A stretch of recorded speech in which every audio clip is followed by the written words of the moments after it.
दोस्तों, अगर हमारे घर में 2 बच्चे हों तो हम बड़े को हमेशा यही सिखाते हैं कि वो कोई ऐसा काम ना करे जिसे सीखकर उनके छोटे भाई बहन बिगड़ जाएं।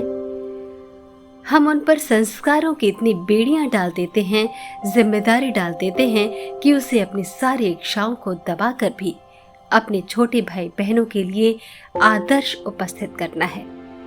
और संस्कारों की ऐसी बेड़ियां डालते समय हम ये भूल जाते हैं कि आखिर वो भी तो एक बच्चा ही है, उसे भी तो अपना बचपन जीना है। स्वतंत्रता किसे पसंद नहीं होती? स्वतंत्रता तो सभी को एक जैसी मिलनी चाहिए, तभी तो संपूर्ण विकास हो पाएगा। मुंशी प्रेमचंद ने इस दर्द को महसूस किया और एक ऐसी कहानी लिखी जो आज कई वर्ष बीत जाने के बावजूद पुरानी नहीं लगती, नई लगती है, आज की लगती है। आज दुनिया कितनी भी बदल गई हो, रिश्तों की चार दीवारी पर कितना भी रंग रोगन चढ़ गया हो, बुनियाद वही है जो थी। बड़े भाई साहब आज भी बड़े भाई साहब ही हैं। लीजिए सुनिए मुंशी प्रेमचंद की लिखी ये कहानी अपने दोस्त स्वस्ति श्रीवास्तव के साथ। मेरे भाई साहब मुझसे 5 साल बड़े थे, लेकिन केवल 3 दर्जे आगे। उन्होंने भी उसी उम्र में पढ़ना शुरू किया था जब मैंने शुरू किया था, लेकिन तालीम जैसे महत्व के मामले में वो जल्दबाजी से काम लेना पसंद न करते थे। इस भावना की बुनियाद खूब मजबूत डालना चाहते थे जिस पर आलीशान महल बन सके। 1 साल का काम 2 साल में करते थे, कभी कभी 3 साल भी लग जाते थे। बुनियाद ही पुख्ता ना हो तो मकान कैसे पायदार बने। मैं छोटा था, वो बड़े थे। मेरी उम्र 9 साल की थी, वो 14 साल के थे। उन्हें मेरी निगरानी का पूरा जन्मसिद्ध अधिकार था और मेरी शालीनता इसी में थी कि उनके हुक्म को कानून समझूं।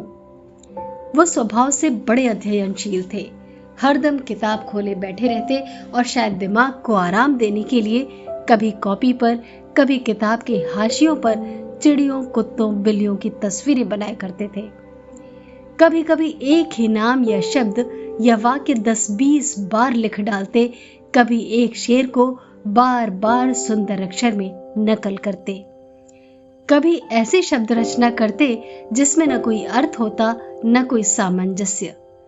मसलन एक बार उनकी कॉपी पर मैंने ये इबारत देखी, स्पेशल, कॉमा, अमीना, कॉमा, भाइयों भाइयों, कॉमा, दरअसल, कॉमा, भाई भाई, कॉमा, राधे श्याम, कॉमा, श्रीयुत राधे श्याम, कॉमा, 1 घंटे तक। इसके बाद एक आदमी का चेहरा बना हुआ था। मैंने चेष्टा की कि इस पहेली का कोई अर्थ निकालूं, लेकिन असफल रहा और उनसे पूछने का साहस न हुआ। वो 9वीं जमात में थे और मैं 5वीं जमात में। उनकी रचनाओं को समझना मेरे लिए छोटा मुंह बड़ी बात थी। मेरा जी पढ़ने में बिल्कुल न लगता था। 1 घंटा भी किताब लेकर बैठना पहाड़ था। मौका पाते ही हॉस्टल से निकलकर मैदान में आ जाता और कभी कंकरियां उछालता, कभी कागज की तितलियां उड़ाता, और कहीं कोई साथी मिल गया तो पूछना ही क्या। कभी 4 दीवारी पर चढ़कर नीचे कूद रहे हैं, कभी फाटक पर सवार उसे आगे पीछे चलाते हुए मोटर कार का आनंद उठा रहे हैं। लेकिन कमरे में आते ही भाई साहब का रौद्र रूप देखकर प्राण सूख जाते थे। उनका पहला सवाल होता, कहाँ थे? हमेशा यही सवाल इसी ध्वनि में पूछा जाता था और इसका जवाब मेरे पास केवल मौन था। न जाने मुंह से ये बात क्यों न निकलती थी कि जरा बाहर खेल रहा था। मेरा मौन कह देता था कि मुझे अपना अपराध स्वीकार है और भाई साहब के लिए इसके सिवा और कोई इलाज न था कि स्नेह और रोष से मिले हुए शब्दों में मेरा सत्कार करें। इस तरह अंग्रेजी पढ़ोगे तो जिंदगी भर पढ़ते रहोगे और एक हर्फ ना आएगा।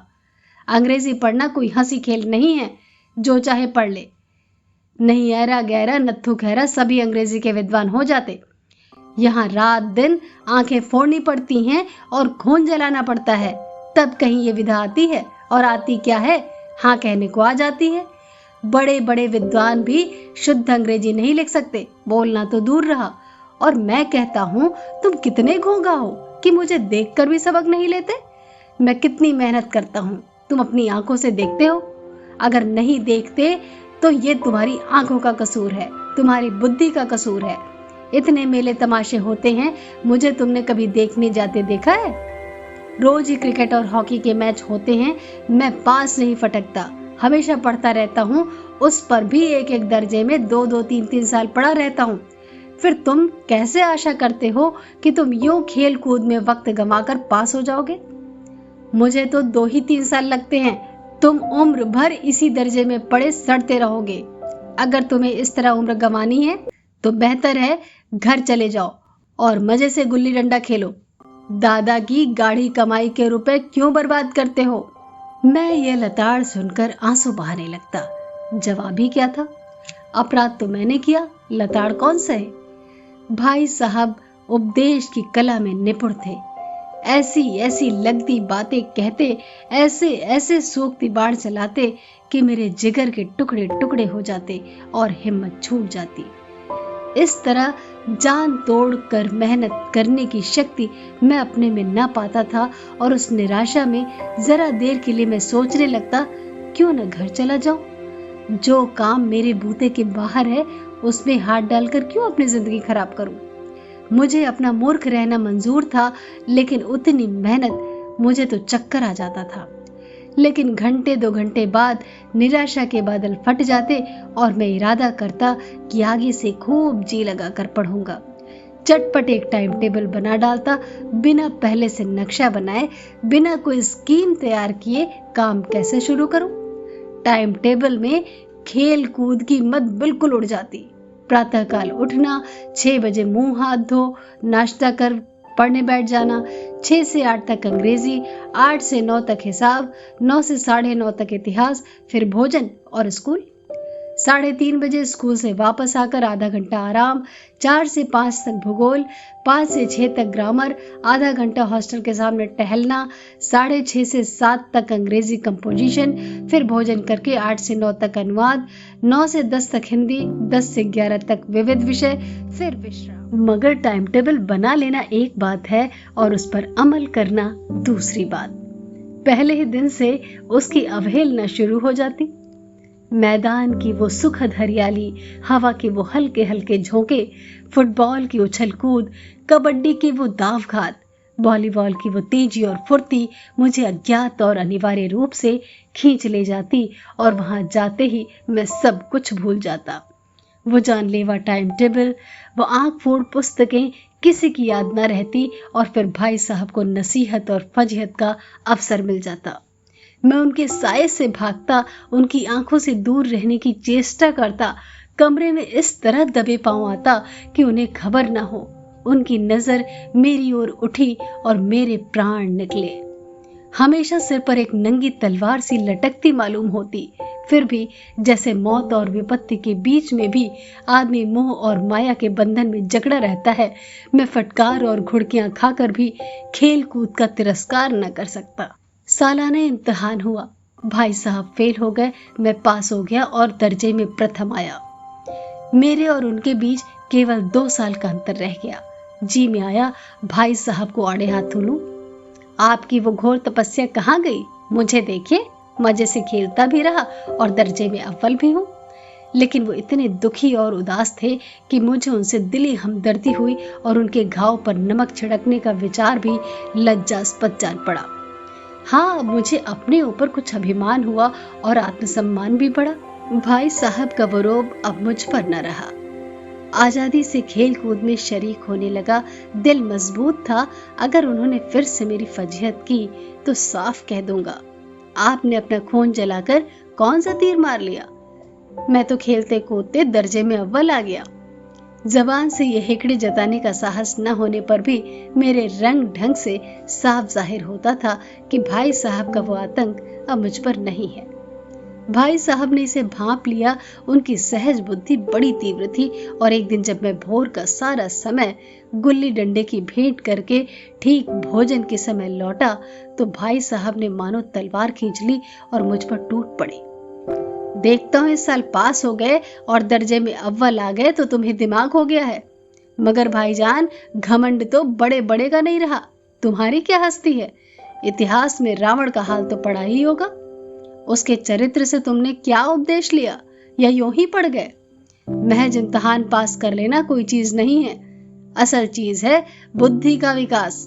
जो कुछ पढ़ो उसका अभिप्राय समझो। रावण भूमंडल का स्वामी था। ऐसे राजाओं को चक्रवर्ती कहते हैं। आजकल अंग्रेजों के राज्य का विस्तार बहुत बढ़ा हुआ है, पर इन्हें चक्रवर्ती नहीं कह सकते। संसार में अनेकों राष्ट्र अंग्रेजों का आधिपत्य स्वीकार नहीं करते, बिल्कुल स्वाधीन है। रावण चक्रवर्ती राजा था। संसार के सभी राजा उसे कर देते थे। बड़े बड़े देवता उसकी गुलामी करते थे। आग और पानी के देवता भी उसके दास थे। मगर उसका अंत क्या हुआ? घमंड ने उसका नामो निशान तक मिटा दिया। कोई उसे एक चुल्लू पानी देने वाला भी ना बचा। आदमी जो कुकर्म करे करे, पर अभिमान न करे। इतराए नहीं, अभिमान किया और दीन दुनिया से गया। शैतान का हाल भी पढ़ा ही होगा। उसे ये अभिमान हुआ कि ईश्वर का उससे बढ़कर कोई सच्चा भक्त है ही नहीं। अंत में क्या हुआ? स्वर्ग से नरक में ढकेल दिया गया। तुमने तो अभी केवल एक दर्जा पास किया है और अभी से तुम्हारा सिर फिर गया। तब तो तुम आगे बढ़ चुके। ये समझ लो कि तुम अपनी मेहनत से पास नहीं हुए। अंधे के हाथ बटेर लग गई, मगर बटेर केवल एक बार हाथ लग सकती है, बार बार नहीं। कभी कभी गुल्ली डंडे में भी अंधा चोट निशाना पड़ जाता है। उससे कोई सफल खिलाड़ी नहीं हो जाता। सफल खिलाड़ी वो है जिसका कोई निशाना खाली ना जाए। मेरे फेल होने पर ना जाओ। मेरे दर्जे में आओगे तो दांतों पसीना आ जाएगा।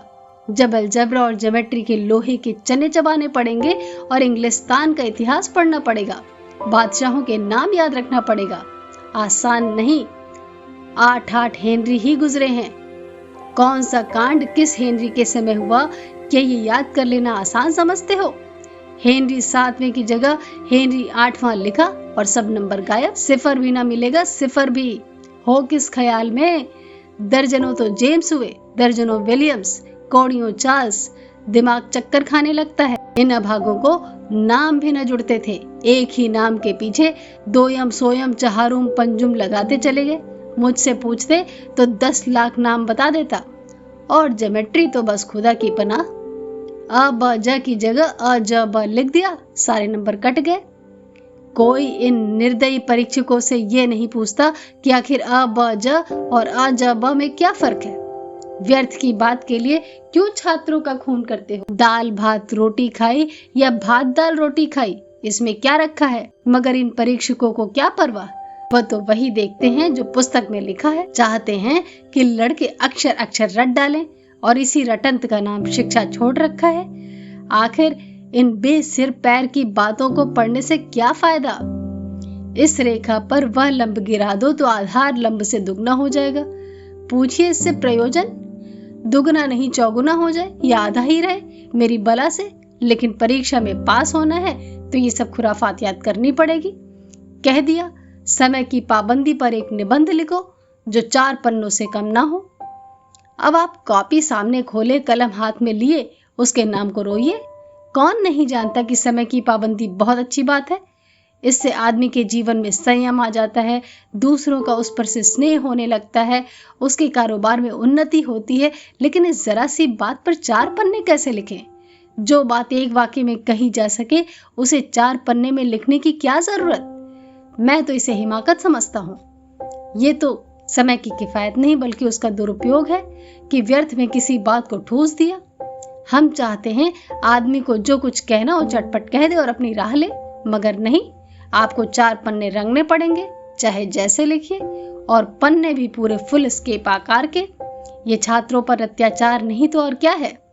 अनर्थ तो ये है कि कहा जाता है कि संक्षेप में लिखो।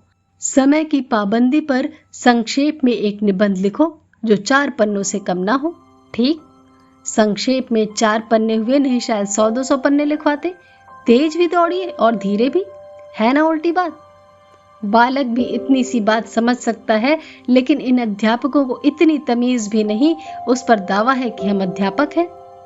मेरे दर्जे में आओगे लाला तो ये सारे पापड़ बेलने पड़ेंगे और तब आटे दाल का भाव मालूम होगा। इस दर्जे में अव्वल आ गए हो तो जमीन पर पांव नहीं रखते, इसलिए मेरा कहना मानिए।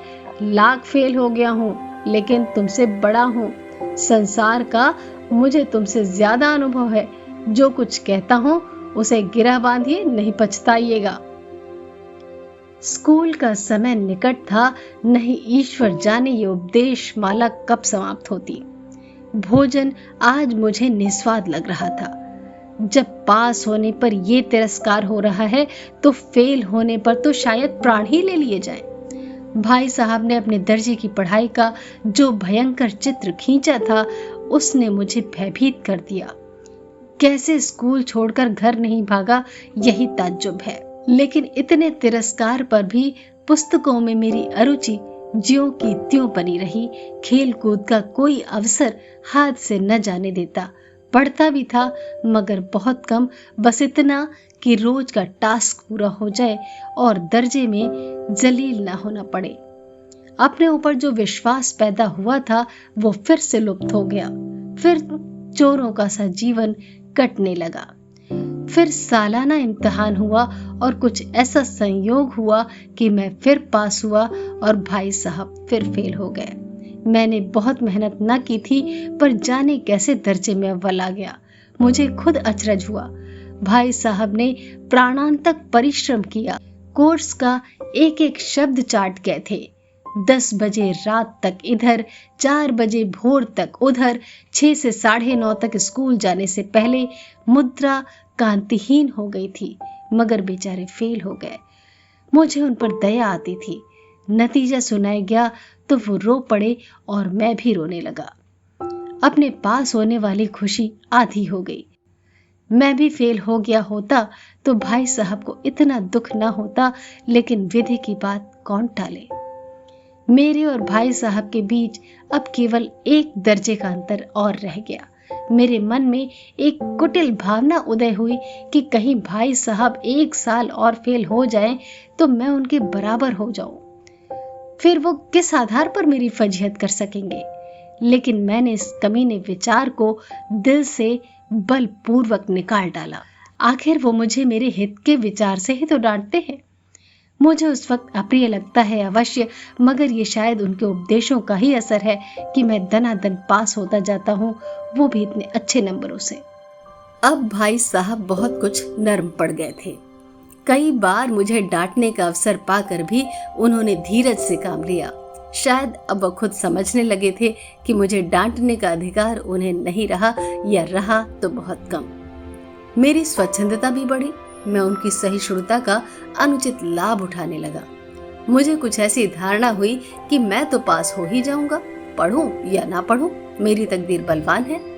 इसलिए भाई साहब के डर से जो थोड़ा बहुत पढ़ लिया करता था वो भी बंद हुआ। मुझे कनकौवे उड़ाने का नया शौक पैदा हो गया। कनकौवे मतलब पतंग, और अब सारा समय पतंगबाजी की ही भेंट होता था।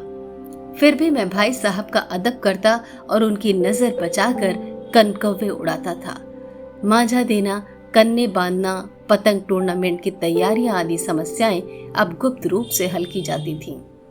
भाई साहब को यह संदेह न करने देना चाहता था कि उनका सम्मान और लिहाज मेरी नजरों में कम हो गया है। एक दिन संध्या समय हॉस्टल से दूर में कनकौवा लूटने बेतहाशा दौड़ा जा रहा था। आंखें आसमान की ओर थीं और मन उस आकाशगामी पथिक की ओर जो मंद गति से झूमता पतन की ओर चला जा रहा था। मानो कोई आत्मा स्वर्ग से निकलकर विरक्त मन से नए संस्कार ग्रहण करने जा रही हो। बालकों की एक पूरी सेना लग गई और झाड़दार बांस लिए उनका स्वागत करने को दौड़ी आ रही थी। किसी को अपने आगे पीछे की खबर न थी। सभी मानो उस पतंग के साथ ही आकाश में उड़ रहे थे, जहां सब कुछ समतल है। न मोटर कारें हैं, न ट्राम, न गाड़ियां। सहसा भाई साहब से मेरी मुठभेड़ हो गई, जो शायद बाजार से लौट रहे थे। उन्होंने वहीं मेरा हाथ पकड़ लिया और उग्र भाव से बोले, इन बाजारी लौंडों के साथ धेले के कनकौवे के लिए दौड़ते तुम्हें शर्म नहीं आती? तुम्हें इसका कुछ भी लिहाज नहीं कि अब नीची जमात में नहीं हो बल्कि 8वीं जमात में आ गए हो और मुझसे केवल 1 दर्जा नीचे हो। आखिर आदमी को अपनी पोजीशन का कुछ तो ख्याल होना चाहिए। एक जमाना था कि लोग 8वां दर्जा पास करके नायब तहसीलदार हो जाते थे। मैं कितने ही मिडिलचियों को जानता हूँ जो आज अव्वल दर्जे के डिप्टी मजिस्ट्रेट और सुपरिटेंडेंट हैं। कितने ही 8वीं जमात वाले हमारे लीडर और समाचार पत्रों के संपादक हैं।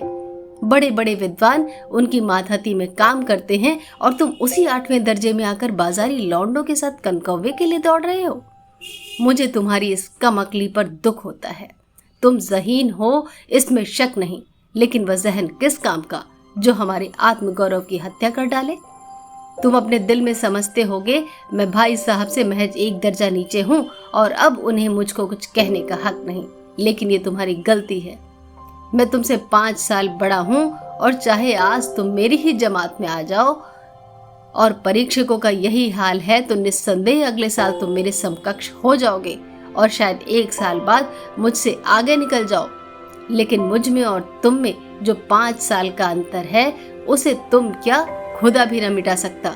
मैं तुमसे 5 साल बड़ा हूँ और हमेशा रहूंगा।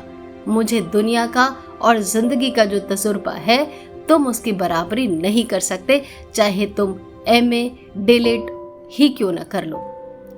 समझ किताबें पढ़ने से नहीं आती। हमारी अम्मा ने कोई दर्जा पास नहीं किया और दादा भी शायद 5वीं 6ठी जमात से आगे नहीं गए, लेकिन हम दोनों चाहे दुनिया की विद्या पढ़ लें, अम्मा और दादा को हमें समझाने और सुधारने का अधिकार हमेशा रहेगा। केवल इसलिए नहीं कि वे हमारे जन्मदाता हैं, बल्कि इसलिए कि उन्हें दुनिया का हमसे ज्यादा तजुर्बा है और रहेगा। अमेरिका में किस तरह की राज्य व्यवस्था है और 8वें हेनरी ने कितने विवाह किए और आकाश में कितने नक्षत्र हैं, ये बात चाहे उन्हें ना मालूम हो, लेकिन हजारों ऐसी बातें हैं जिनका ज्ञान उन्हें हमसे और तुमसे ज्यादा है। दैव न करे आज मैं बीमार हो जाऊं तो तुम्हारे हाथ पांव फूल जाएंगे। दादा को तार देने के सिवा तुम्हें कुछ न सूझेगा, लेकिन तुम्हारी जगह पर दादा हो तो किसी को तार ना दे, न घबराए न बदहवास हो। पहले खुद मर्ज पहचान कर इलाज करेंगे, उसमें सफल न हुए तो किसी डॉक्टर को बुलाएंगे। बीमारी तो खैर बड़ी चीज है, हम तुम तो इतना भी नहीं जानते कि महीने भर का खर्च महीने भर कैसे चले। जो कुछ दादा भेजते हैं हम उसे 20-22 तक खर्च कर डालते हैं और फिर पैसे पैसे के लिए मोहताज हो जाते हैं। नाश्ता बंद हो जाता है, धोबी और नाई से मुंह चुराने लगते हैं। लेकिन जितना आज हम और तुम खर्च कर देते हैं उसके आधे में दादा ने अपनी उम्र का बड़ा भाग इज्जत और नेक नामी के साथ निभाया है और एक कुटुंब का पालन किया है जिसमें सब मिलाकर 9 आदमी थे। अपने हेडमास्टर को ही देख लो, MA हैं और यहाँ के MA नहीं, ऑक्सफोर्ड के। 1000 रुपए पाते हैं, लेकिन उनके घर का इंतजाम कौन करता है? उनकी बूढ़ी माँ। हेडमास्टर साहब की डिग्री यहाँ आकर बेकार हो गई। पहले खुद घर का इंतजाम करते थे तो खर्च पूरा ना पड़ता था, कर्जदार रहते थे। जब से उनकी माताजी ने प्रबंध अपने हाथ में लिया है, जैसे घर में लक्ष्मी आ गई है। तो भाईजान ये गुरूर दिल से निकाल डालो कि तुम मेरे समीप आ गए हो और स्वतंत्र हो।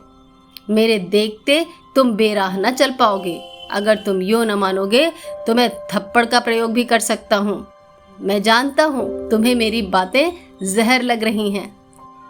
मैं उनकी इस नई युक्ति से नतमस्तक हो गया। मुझे आज सचमुच अपनी लघुता का अनुभव हुआ और भाई साहब के प्रति मेरे मन में श्रद्धा उत्पन्न हुई। मैंने सजल आंखों से कहा, हरगिज़ नहीं, आप जो कुछ फरमा रहे हैं वो बिल्कुल सच है और आपको कहने का अधिकार है। भाई साहब ने मुझे गले लगा लिया और बोले, मैं कनकौवे उड़ाने को मना नहीं करता, मेरा जील भी ललचाता है, लेकिन क्या करूं? खुद बेराह चलूं तो तुम्हारी रक्षा कैसे करूं? ये कर्तव्य भी तो मेरे सर पर है। संयोग से उसी वक्त एक कटा हुआ कनकौवा हमारे ऊपर से गुजरा। उसकी डोर लटक रही थी। लड़कों का एक गोल पीछे पीछे दौड़ा चला जाता था।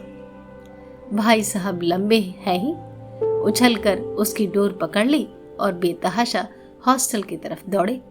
मैं पीछे पीछे दौड़ रहा था।